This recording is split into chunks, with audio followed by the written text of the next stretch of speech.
Anoitecer, no leste do Mediterrâneo.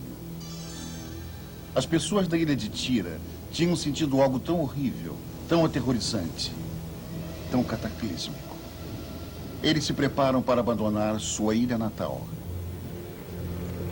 Eles enchem as ânforas com vinho, azeitonas e trigo, como se algum dia fossem voltar para reclamá-las. Cuidadosamente fecham cada tampa.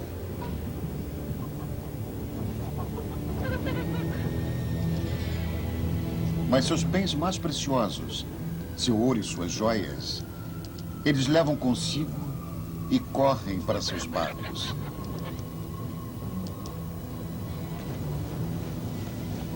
O que as pessoas sentem é a própria terra tremendo abaixo deles. No passado, eles sobreviveram a terremotos. Mas este não é um mero terremoto. O ano é 1628 a.C. Mas as pessoas nunca mais voltarão para suas azeitonas e seu vinho. Elas simplesmente sumirão dentro da noite e dentro do mar, inspirando uma misteriosa lenda que nos assombra até hoje. Logo, uma intensa erupção vulcânica irá explodir sua ilha. Ela enterrará todas as evidências de suas...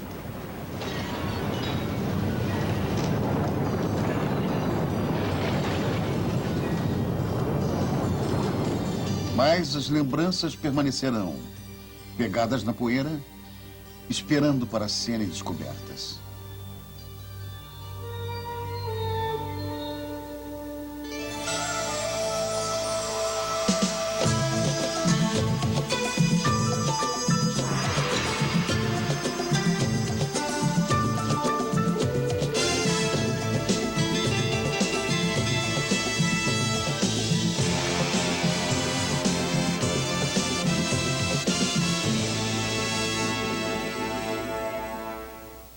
Há 3.000 anos atrás, o desaparecimento total de uma ilha e seus habitantes deve ter deixado as forças da região apavoradas.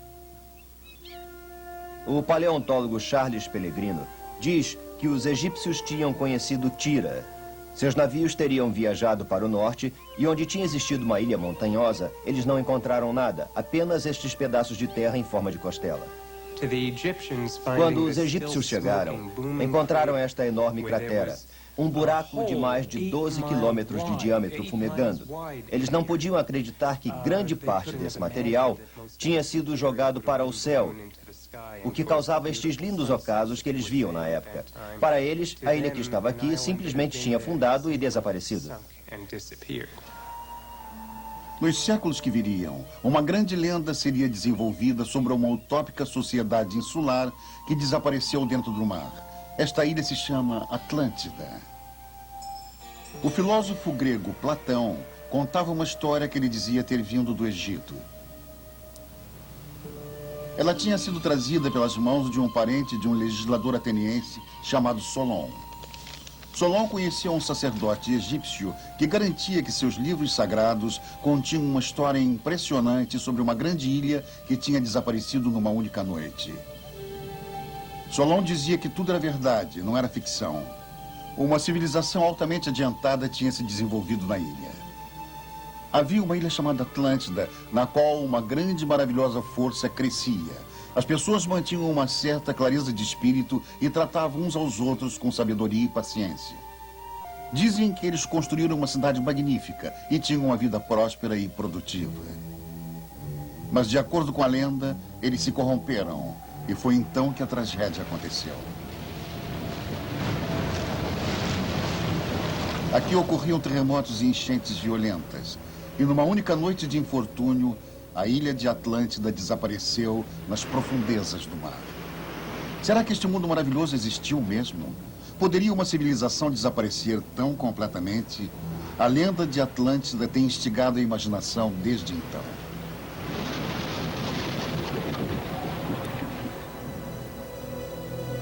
Conforme o mistério aumentava, afirmava-se que este antigo povo tinha computadores, naves espaciais e até mesmo armas nucleares.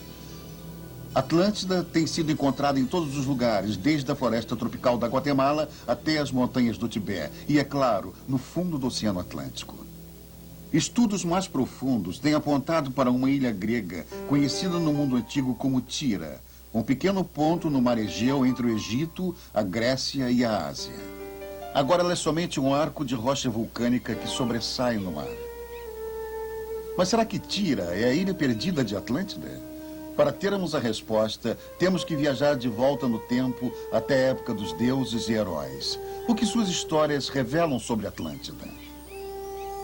Um homem, Homero, é a fonte da maioria dos nossos mitos. Mas será que ele descreve pessoas, locais e acontecimentos verdadeiros? Para encontrar a resposta, temos que reexaminar as maiores lendas do mundo Egeu. A história de um poderoso rei grego assassinado por sua esposa e o amante dela no dia que chegou em casa vindo da guerra de Troia. O terrível Minotauro, metade homem, metade touro, que caçava suas presas num labirinto escuro na ilha de Creta. E Helena de Troia, o rosto que lançou 1000 barcos e 10 anos de guerra sobre os gregos.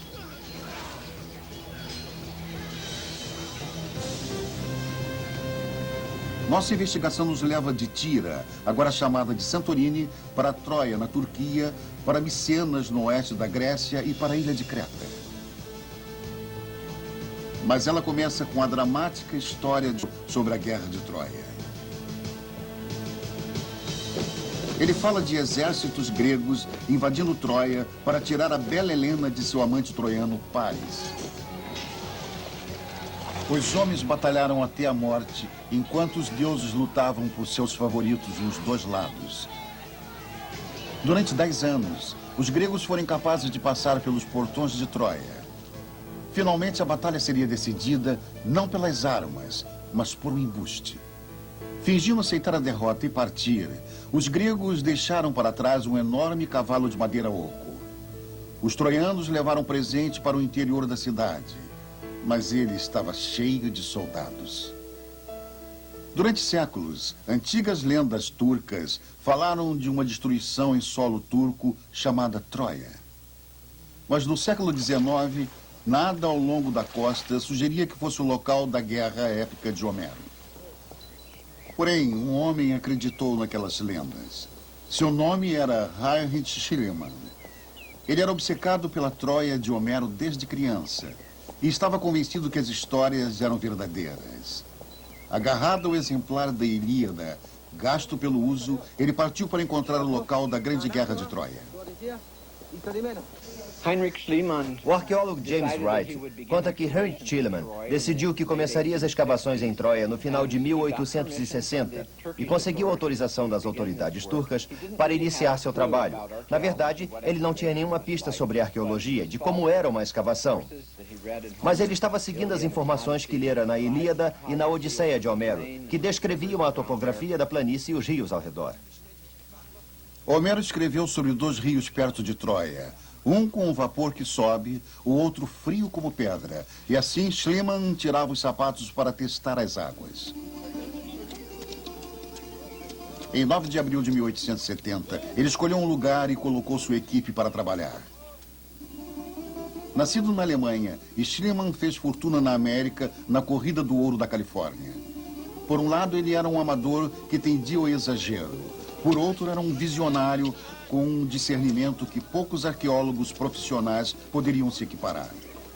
A esperança aumentou quando a equipe voltou com uma moeda com a marca Ili, palavra romana para Troia. Cavando mais profundamente, Schliemann encontrou sinais não de uma cidade, mas de muitas, uma sobre a outra. Ele continuou cavando, acreditando que quando alcançasse a Troia de Homero, encontraria um grande tesouro. James Wright diz que ele mergulhou direto para os níveis mais antigos. Cometeu muitos erros, mas percebeu enquanto prosseguia e imaginou que estava realmente na trilha dos épicos de Homero e das escavações de Troia. Quando desanimava, Schliemann sempre se voltava para os textos de Homero que diziam: quando os troianos estavam festejando, Ulisses e seus gregos saíram lentamente do cavalo de madeira. Eles abriram os portões da cidade e deixaram o exército grego entrar. Naquela noite, a cidade de Troia foi saqueada e incendiada. E assim Schliemann procurava por vestígios de incêndio. Em seu diário ele escreveu: encontrei uma rua de 1,80 m, 3 metros de comprimento, coberta de cinzas de madeira amarela, vermelha e preta, misturada com fragmentos de pedras e tijolos, completamente queimados. Schliemann concluiu que a rua descoberta por ele devia ser a estrada real para o palácio de Príamo, rei de Troia. Ele agora estava descobrindo fortificações tão maciças quanto aquelas que os gregos tinham enfraquecido até quebrar. As poderosas muralhas de Troia, como Homero descreveu em detalhes. Mas além de moedas e torres, Schliemann queria encontrar evidências da mulher que era o centro da lenda, Helena de Troia.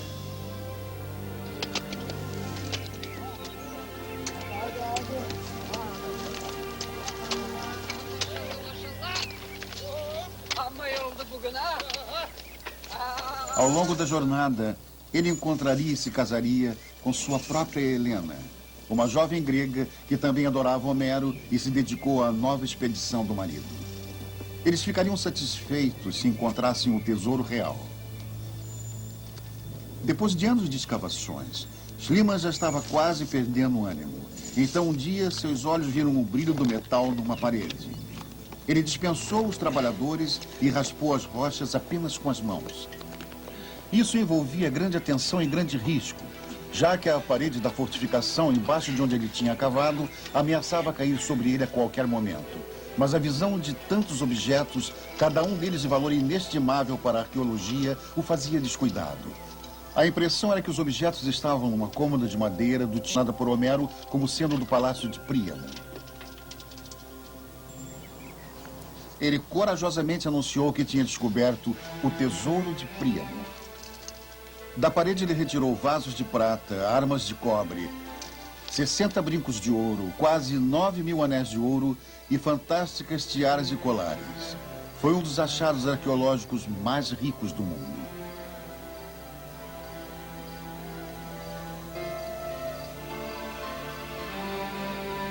Naquela noite ele colocou o tesouro em sua barraca. Sua esposa colocou uma das magníficas tiaras. Eles tinham certeza que ela estava usando as joias que foram usadas por Helena de Troia. Nem tudo que Schliemann afirmava seria confirmado, mas ele descobriu os restos de uma cidade que tinha sido destruída pela guerra e pelo fogo há 4.000 anos e que continha um tesouro sem preço. A lenda se tornou realidade.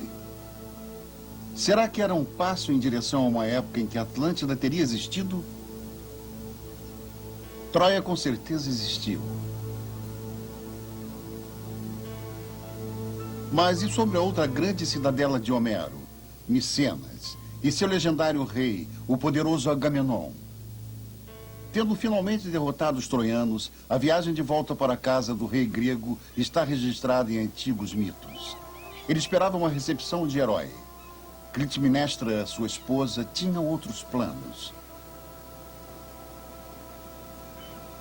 Nas montanhas abaixo de seu palácio, em Micenas, sentinelas montavam guarda com ordens de acender tochas no momento em que o navio de Agamenon aparecesse. Eles também avisariam a Clitemnestra.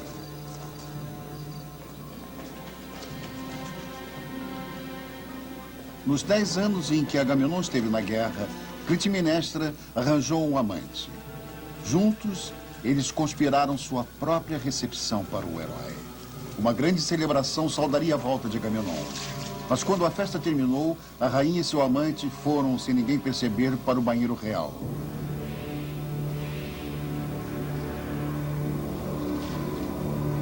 Clitemnestra nutria um profundo ódio contra seu marido. Antes de partir para Troia, ele tinha sacrificado a filha do casal aos deuses para garantir a vitória. Ela diria: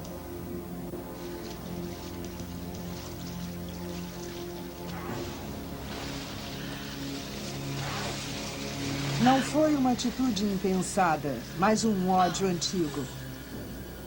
E amadurecida pelo tempo, aqui onde tudo aconteceu, assumo inteira responsabilidade pelo fato consumado. Aqui jaz morto Agamenon, meu marido.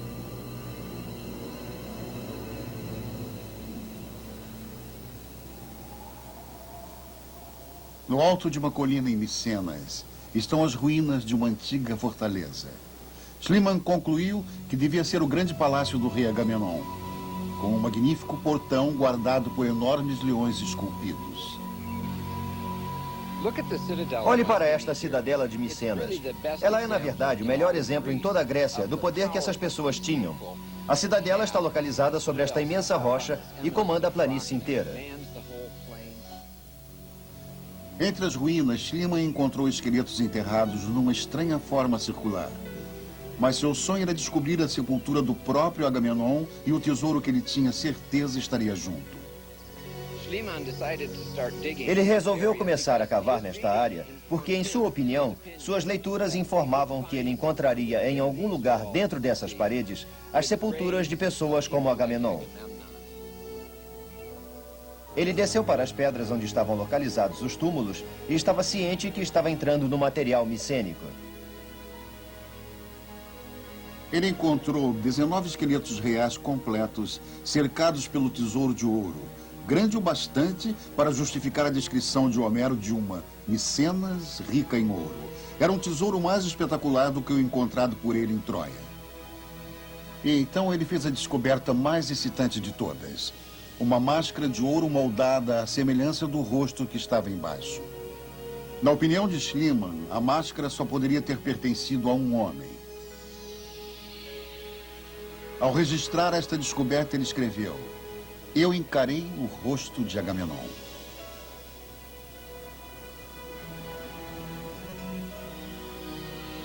Depois de 3.000 anos, uma identificação precisa é impossível. Mas a partir dos crânios, agora é possível determinar como eram essas pessoas. Este é o crânio de uma mulher micênica de meia idade que gradativamente vai recebendo carne num laboratório em Manchester, na Inglaterra. O crânio de Agamenon encontrado por Schliemann não pode ser restaurado a partir das poucas peças encontradas. Mas muitos crânios de outra sepultura circular em Micenas estavam muito bem preservados. O professor John Prague diz que eles já reconstruíram 7 rostos, 6 homens e uma mulher. Alguns do mesmo ponto e outros de diferentes pontos da sepultura circular. É um trabalho excitante. Seu companheiro, o professor Richard, não sabia como seria a aparência deles, até que estivessem com o rosto. O crânio é a armação do rosto. O crânio diz o que há no rosto. E o professor Richard não podia se controlar. O professor diz que devia haver uma protuberância no nariz, porque esta parte está forçada para baixo. Ele acha que esta pode ser Clitemnestra. E pelo que ele sabe sobre Clitemnestra, ela não era uma das mulheres mais lindas do mundo, mas, claro, tinha consideráveis dotes femininas.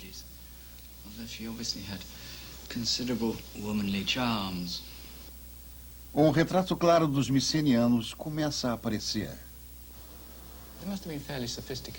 O professor Richard Neal diz que eles devem ter sido muito sofisticados. E a verdade é que eles deviam ter problemas em arrumar o cabelo neste estilo. O professor afirma que passar muito tempo arrumando o cabelo significa que, primeiro, eles tinham tempo de sobra para fazer isso. E numa sociedade que está lutando pela sobrevivência, na opinião do professor, penteados elaborados não são prioridade. O penteado de uma pessoa morta exige um inspirado trabalho de adivinhação. O professor diz que as pessoas nem sempre usam o mesmo penteado o tempo todo. Ela estaria num baile, estaria cuidando do jardim, teria acabado de acordar? As reconstruções são tão precisas que a polícia procura sua ajuda com os crânios não identificados de assassinatos. Os parentes fazem a identificação pelos seus modelos. Sobre os homens micenianos, Nive acha que era um bando de assassinos. O professor Prague acha que seu companheiro tem razão quando diz que eles eram assassinos. Eles eram homens altos e fortes. Temos pessoas com altura entre 1,70 m e 1,80 m. Eram bem nutridos, muitos deles tinham excelentes dentes, mas não todos. Encontramos alguns abscessos horríveis. Temos pessoas com artrite, provavelmente por carregarem muitas armaduras pesadas. O mais interessante é que estes foram os primeiros regentes da Grécia. Os primeiros regentes de Micenas. Homero chamou os micenianos de a geração mais forte entre os mortais. Na sepultura circular, Schliemann encontrou armas que combinam exatamente com as descrições dos antigos épicos. Este capacete foi feito com 40 pares de presas de javali, armadura exclusiva do verso homérico. As pessoas que produziram tudo isso viveram entre 14 e 11 a.C., 1000 anos antes de César reinar em Roma. O Dr. White diz que Schliemann descobriu nessas sepulturas uma civilização perdida. Ele descobriu a evidência mais antiga que temos das nossas próprias origens micênias. Somente mais tarde é que se determinou que o crânio encontrado por Schliemann era muito antigo para ser Agamenon. Mas, na verdade, ele tinha revelado algo muito mais importante. O conhecimento do passado era baseado nos registros dos antigos historiadores e outros escritores antigos.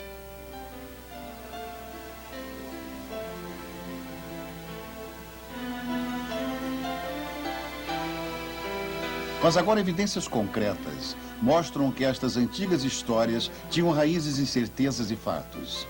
E se a Troia de Helena e a Micenas de Agamenon eram lugares reais, será que outras supostas lendas também são verdade? A mais aterrorizante de todas as lendas do Egeu é o mito do Minotauro, a terrível besta, meio homem e meio touro, que vivia no labirinto embaixo do palácio do rei Minos.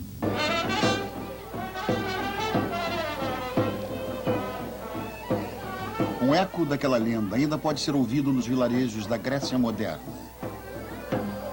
É uma cidade agrícola na ilha de Lesbos.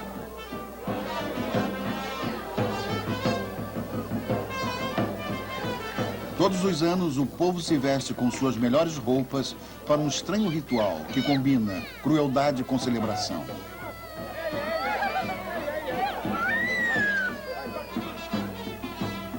A cidade doa o touro mais caro para ter a honra de ser sacrificado. O prefeito do lugar é o Sr. Apostolis Koninakis. Ele diz que, desde épocas remotas, que o touro tem sido o símbolo do poder, da vida. O símbolo masculino representa o papel principal nos rituais cerimoniais. O sacrifício do touro é uma continuação das antigas tradições religiosas.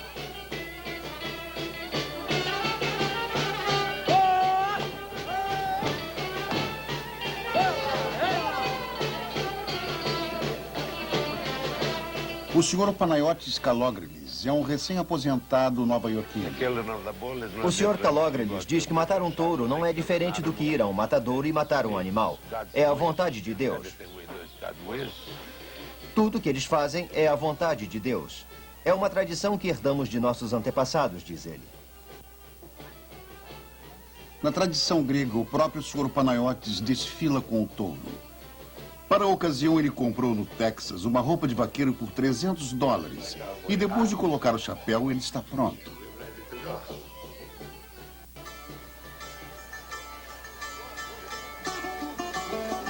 A mitologia grega está saturada de imagens da força e da potência sexual do touro. Dizem que a origem do mito do Minotauro está na luxuriosa paixão da esposa do rei Minos por um touro.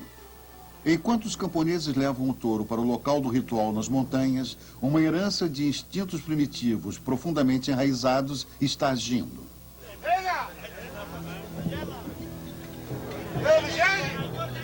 Os fazendeiros locais passam o tempo competindo pela honra de cortar a garganta do touro.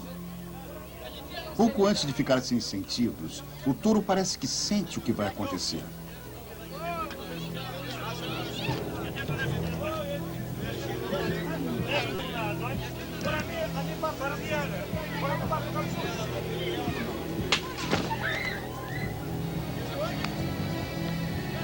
No ritual de morte do touro pelos moradores da ilha, podemos sentir um eco do mito do Minotauro. Na lenda, o rei Minos de Creta exigia um tributo de seus súditos. Rapazes e moças que eram mandados para o labirinto subterrâneo do monstro nunca voltavam vivos. O reinado de terror terminou com um jovem herói ateniense chamado Teseu. Desenrolando um rolo de corda para guiá-lo de volta, Teseu entrou nas escuras passagens embaixo do palácio do rei.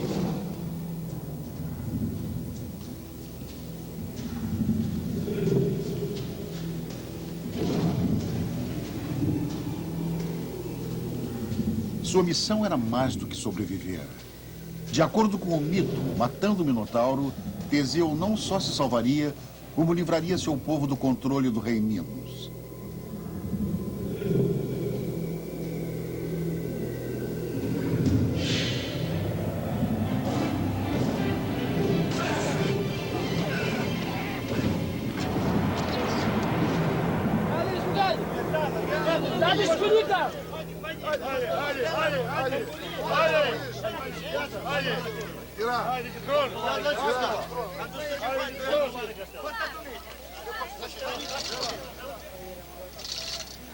Durante milhares de anos, os gregos pagaram ritualmente seu tributo a esta lenda.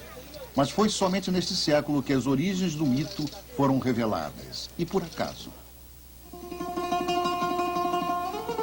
A trilha de Schliemann foi retomada em Atenas em 1883 e poderia levar ao primeiro lampejo de uma possível Atlântida.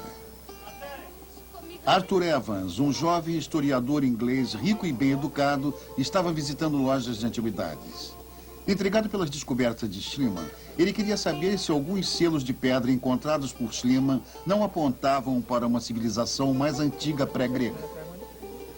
Selos de pedra eram como anéis de sinete usados para marcar as imagens na cera e na argila. Evans perguntava onde ele poderia encontrar mais pedras e a resposta em todos os lugares era: vá para o lendário lar do rei Minos. Creta, a maior ilha do mar Egeu, montanhosa, misteriosa e impregnada com o mito, viria a ser o cenário para a maior descoberta de Evans.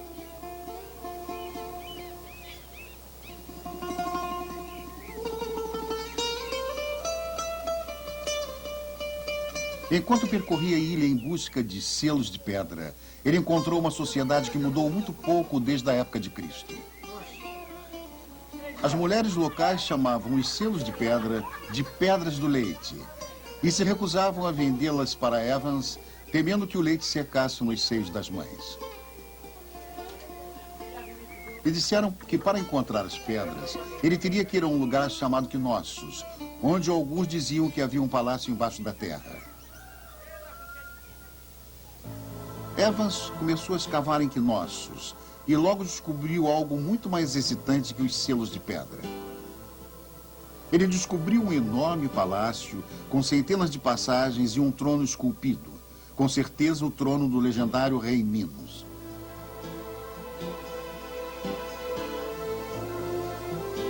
O palácio foi construído por volta de 1900 a.C. Era contemporâneo dos grandes faraós do Egito e da construção de Stonehenge. Evans corajosamente decidiu reconstruir algumas partes do palácio para recriar o que era a vida há quase 4 milênios atrás para um povo que ele batizou de minoico, em homenagem ao rei Minos. Notavelmente, Evans encontrou afrescos que retratavam como era a aparência dos minoicos e como eles viviam. Todas as noites, numa pesquisa dominada pelo touro de Minos, ele descrevia o que havia descoberto durante o dia. Uma de suas descrições falava de grupos de mulheres sentadas e tagarelando divertidamente, vestidas no rigor da moda, com penteados elaborados. Aparentemente ocupadas num alegre bate-papo e ignorando o que estava acontecendo na frente delas. As mangas são bufantes e os bicos de seus seios estão apontando sob a camisa. Estas cenas de segredos femininos, de mexericos e escândalos da sociedade nos levam muito longe da arte clássica produzida em qualquer época e nos aproxima dos tempos modernos.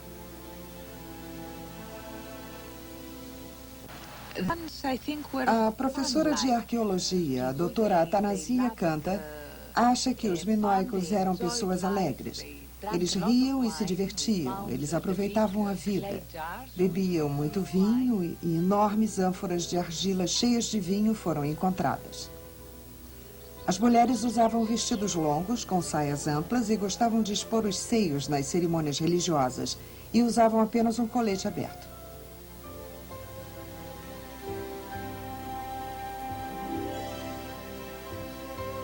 Elas tinham cabelos compridos que eram presos em penteados elaborados. Pintavam os lábios e os olhos. They would paint their lips and they would paint their eyes. Os homens também usavam uma tanga curta e tinham uma aparência encantadora. Eles tinham uma cintura muito estreita e ombros largos. A doutora Kanta acha que eles tinham excelente aparência. I think they were quite good looking. Nos dias do festival, enormes multidões seguiriam por estes degraus para assistirem um dos eventos esportivos mais extraordinários já realizados. Segundo a doutora Kanta, eles traziam um touro que tinha sido especialmente cuidado para esta ocasião. Rapazes e moças acrobatas pulariam sobre a traseira do touro. E outros rapazes e moças os pegariam. Poderia esse esporte perigoso anular a lenda de rapazes e moças sacrificadas ao Minotauro? Poderia o monstro ter ficado escondido no escuro nicho deste palácio ao longo de suas passagens intricadas? Uma coisa é certa, que Knossos, com seus 400 quartos, foi uma vez a capital de uma grande potência. Os magníficos palácios descobertos em Creta compartilham uma notável característica. Nenhum deles era fortificado. Eles não eram um povo militarista. Eles pareciam ter sido cultos e desenvolvidos, não diferente do povo na história de Platão sobre a Atlântida. A doutora Kanta diz que o legado dos minoicos foi um amor pela arte, amor pela cor e talvez um amor pela vida.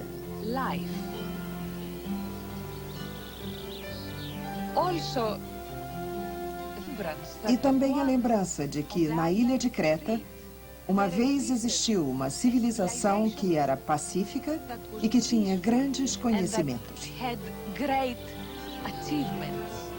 Será que este era o utópico mundo da Atlântida perdida? Existem poucas provas convincentes. O touro é um tema que se repete na arte minoica. Suas muitas representações e muitos tesouros minoicos repetem as descrições de Platão sobre a Atlântida.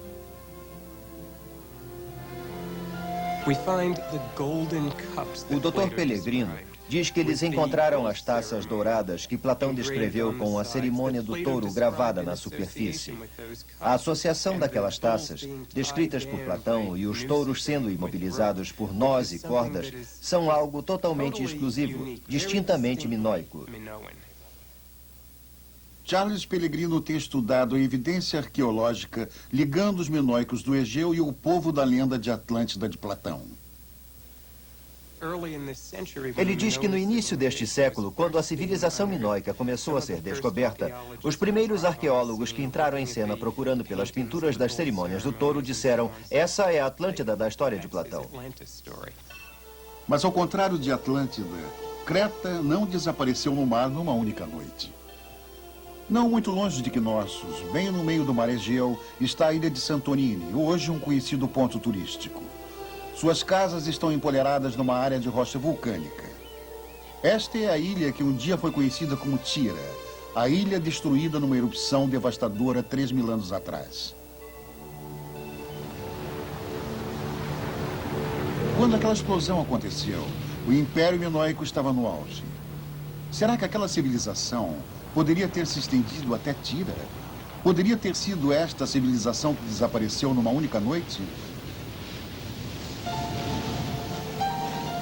Algumas novas evidências fascinantes têm revelado que aquela não foi uma erupção comum.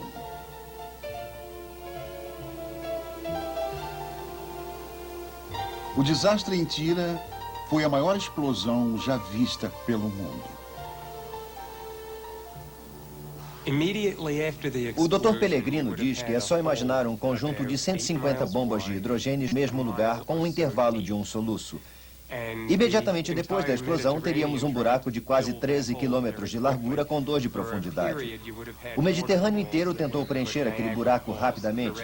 Por algum tempo, teríamos cachoeiras que poderiam envergonhar as cataratas do Niágara.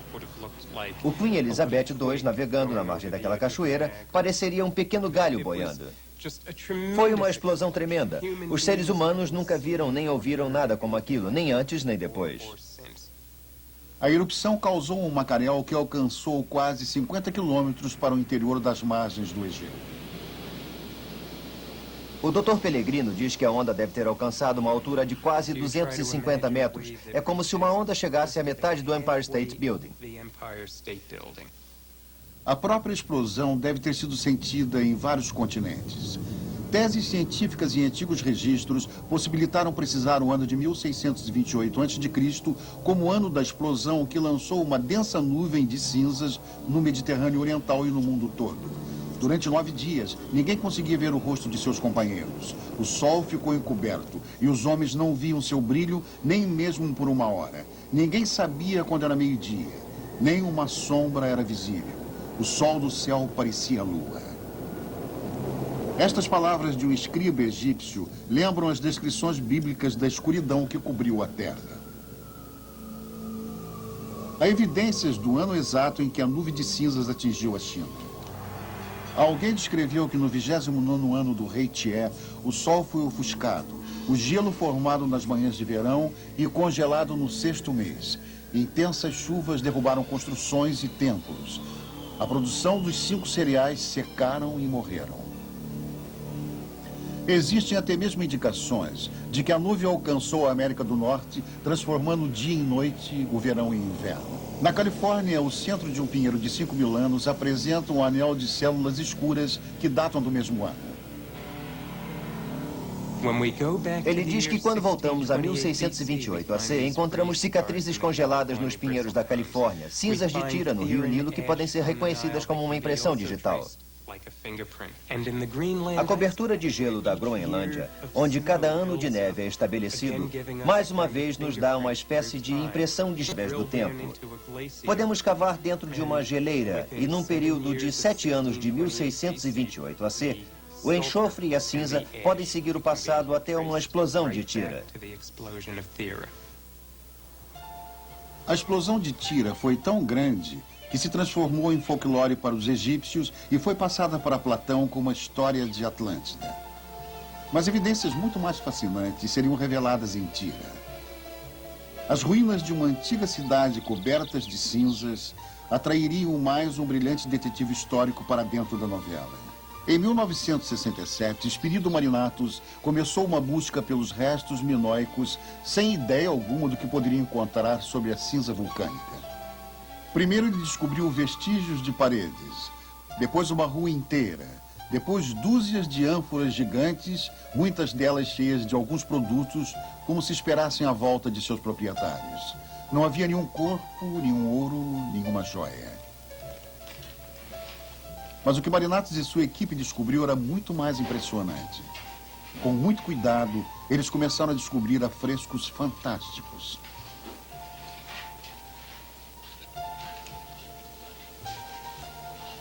No século XX, pinturas maravilhosamente preservadas durante 3.000 anos numa sepultura de cinzas estavam revelando um retrato da vida nesta cidade há muito esquecida.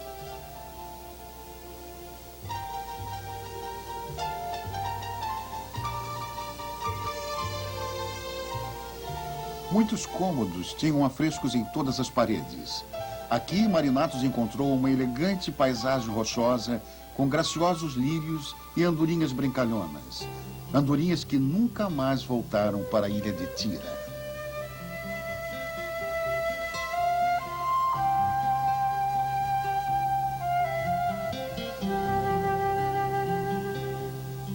O Dr. Pellegrino conta que eles encontraram afrescos em todas as casas, praticamente em todos os cômodos, o que o povo aparentemente amava e que é muito diferente do que já foi encontrado em qualquer lugar do mundo.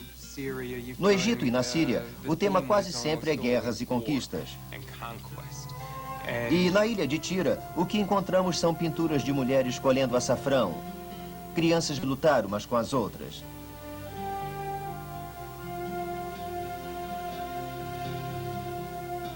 A peça favorita do Dr. Pellegrino é a dos antílopes dançando. Em parte, ela parece antecipar Picasso em mais de 3.000 anos. E estas pinturas de macacos revelam um povo que já tinha tido contato com a África. Assim como em Creta, as mulheres usavam blusas transparentes, vestidos e penteados elegantes. Esta não era nenhuma sociedade primitiva.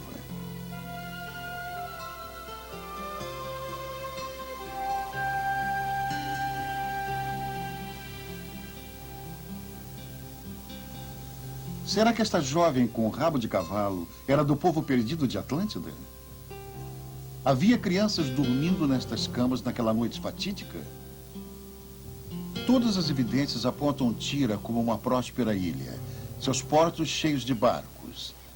Segundo a lenda de Platão, a área era densamente povoada com casas. As docas eram cheias de barcos com 3 remos, armazéns marítimos e de embarcações e mercadores que vinham de todas as partes, que promoviam um grande número de sons, vozes humanas e barulhos de todos os tipos dia e noite. Segundo Platão, Atlântida comercializava com o Egito, assim como o povo de Tira. E havia outras semelhanças. Platão escreveu: eles construíram prédios à volta deles e fizeram cisternas. Eles tinham fontes, uma de água quente e outra de água fria num fluxo abundante. Na ilha de Tira, encontramos casas de vários andares com encanamento. Existem indícios que teriam até água quente circulando nestas casas. Encontramos vasos sanitários milhares de anos antes de que imaginamos que tenham sido inventados. Encontramos evidências de chuveiros, de banheiras e muitas coisas que consideramos muito avançadas. E na época de Platão, eram muito avançadas, até para os seus padrões. Platão também acreditava que Atlântida fosse no Oceano Atlântico. Mas os gregos têm de indicar seus grandes eventos míticos fora do seu mundo conhecido, que na época era apenas um mar Mediterrâneo. E o Dr. Pellegrino tem uma explicação para o tamanho exagerado da explosão de Platão. Segundo Platão, a civilização de Atlântida ocupava uma área muito grande. Era do tamanho da Líbia, junto com algumas partes da Ásia. E Tira não é tão grande assim. Mas quando encaramos Tira como um subúrbio da civilização minoica, que estava centralizada na ilha de Creta, com navios que pareciam ir tão longe quanto a Inglaterra, o Egito e o Mar da Galileia, então vemos que esta era uma grande potência econômica do mundo e que dominava o mundo mediterrâneo inteiro.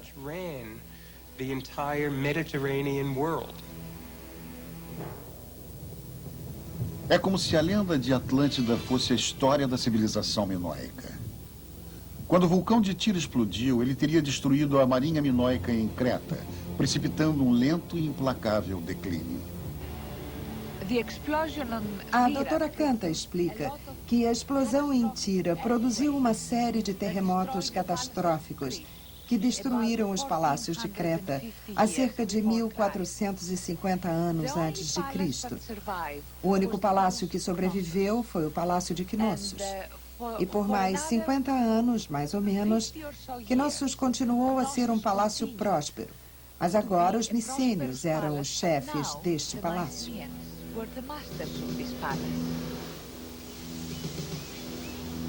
Os micênios tinham muito ciúme deste poderoso império com suas belas artes e cidadelas magníficas.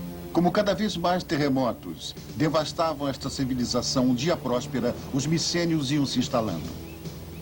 Com uma força militar superior, eles conseguiram uma vitória fácil. A trilha de desastres não termina aqui. Como mais terremotos sacudissem seu império partido, o povo assustado recorreu ao sacrifício máximo. No alto desta montanha, o sangue de um homem jovem foi oferecido aos deuses. Foi em vão. Os terremotos ainda assolavam. Nestas ruínas, os crânios do sacerdote e da sacerdotisa que faziam o sacrifício foram encontrados e reconstruídos. O professor Prague diz que esta é a sacerdotisa e este é o sacerdote do santuário de Arcanes, na ilha de Creta. Quase com certeza, o crânio deve ter sido atingido e quebrado pelas vigas que caíram quando o santuário ruiu e imediatamente depois pegou fogo. Parece que o sacerdote, quando o teto tremeu e caiu sobre ele, foi para trás e ficou espremido pelo altar. E sua assistente, a sacerdotisa, tentou fugir, indo para o canto do aposento e caiu com o rosto para baixo. A única coisa que se encontrou foi o altar com o corpo de um homem com cerca de 18 anos, amarrado da mesma maneira que se amarrava um touro para o sacrifício na arte minoica. Foi um final trágico para uma civilização pacífica e estranhamente moderna.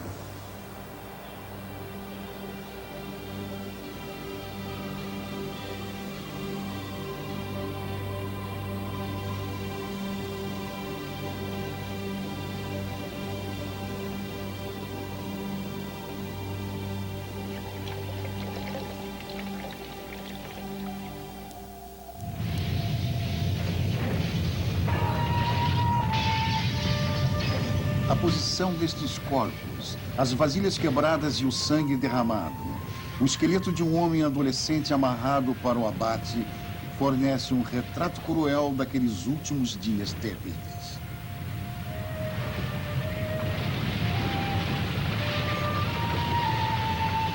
All human civilizations. A doutora Kanta lembra que todas as civilizações declinam e eventualmente desaparecem. Mas terremotos catastróficos finalmente destroem absolutamente tudo, não só palácios, mas cidades e até mesmo os menores vilarejos. Tudo ficava ao nível do chão, era absolutamente catastrófico. O Dr. Pellegrino diz que quando se olha para todas as peças deste quebra-cabeças e se olha objetivamente o declínio da civilização minoica, que foi assumida pelos gregos do norte, tudo se encaixa perfeitamente com a história contada por Platão. Eles pertenceram à primeira civilização europeia. Até ninguém sabia que tinham existido.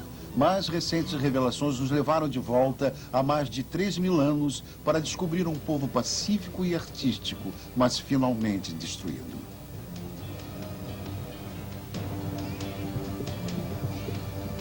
O Dr. Pellegrino diz que foi um mundo que ficou vulnerável à fome terrível e a uma desorganização tremenda. Não era como hoje, que temos a Cruz Vermelha Internacional pronta para socorrer. Foi um mundo que, quando o Mediterrâneo foi atingido pelo caos total, ficou por sua própria conta.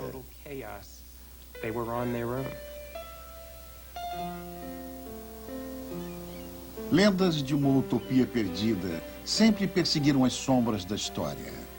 Durante gerações sonhamos em encontrar o continente perdido de Atlântida. Talvez agora, no Egeu, finalmente tenhamos encontrado.